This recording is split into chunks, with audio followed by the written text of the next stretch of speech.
அக்னி மூலை அப்படின்னு சொல்லக்கூடிய இடத்துல டாய்லெட் ஏரியா மேக்ஸிமம் வைக்காதீங்க. எங்கெல்லாம் எந்த வீட்டிலலாம் அக்னி மூலையில் செப்டிக் டேங்கோ டாய்லெட் ஏரியாவோ இதெல்லாம் இருக்குது அப்படின்னா நிச்சயமாக அந்த வீட்டு தலைவருக்கு பொருளாதாரத்தில் ஏகப்பட்ட சிக்கலை கொடுக்கும். குறிப்பாக டைஜஷனில் பெரிய லெவலில் சிக்கலை கொடுக்கும். இந்த டைஜஷன் இஷ்யூன்னு நான் சொல்கிறது ஒரு நாள் அது நேராக கிட்னியவோ லிவரையோ ஏதோ ஒரு வகையில் பாதிக்க தொடங்கிடும்னு அர்த்தம்.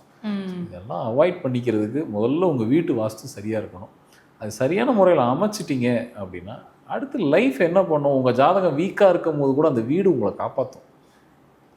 பிறந்ததுலேருந்து கடைசி இறப்பு வரைக்கும் ஒருத்தரோட ஜாதகம் பவர்ஃபுல்லாகவே வேலை செய்யும்னு சொல்ல முடியாது. சில பேருக்கு நான் என்ன சொல்லுவேன்னா, ஹாரோஸ்கோப் பார்க்கும்போதே அந்த வீட்டு தலைவரோட ஜாதகத்தோட இது முடிஞ்சிருக்கும்.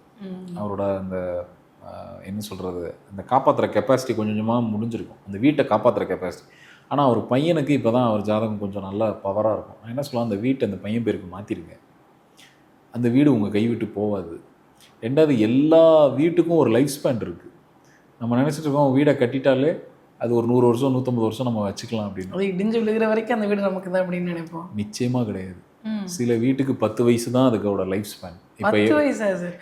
கட்டின 10 வருஷத்துல அந்த வீட்டை விட்டு காலி பண்ணுமா இல்லை இடிக்கணுமா? ஏதாவது உங்களை அனுப்பிச்சி விட்ருவோம் அந்த இடத்த விட்டு. அந்த வீடு நம்ம ஜாதகமும் அந்த வீடும் ரெண்டுமே இங்கே என்ன இருக்கோ அதுதான் அங்கே இருக்கும். ஒருத்தர் வீட்டுக்குள்ளே நுழையும் போதே யாரோட ஜாதகம் எப்படி இருக்குங்கிறத நம்மளால கணிக்க முடியும். அப்போது அந்த வீடு கட்ட ஆரம்பிக்கும் போதே நம்ம என்னைக்கு 4 மூலையில் அந்த 4 முனையில் செங்கல் வச்சு நம்ம வீடு கட்ட ஆரம்பிக்கிறோம் இல்லையா, அன்னைக்கே அந்த வீட்டோட ஆயுள் காலம் எழுதப்பட்டிருக்கு. எல்லாத்துக்கும் ஆயுள் காலம் இருக்குது, அந்த வீட்டுக்கும் இருக்குது.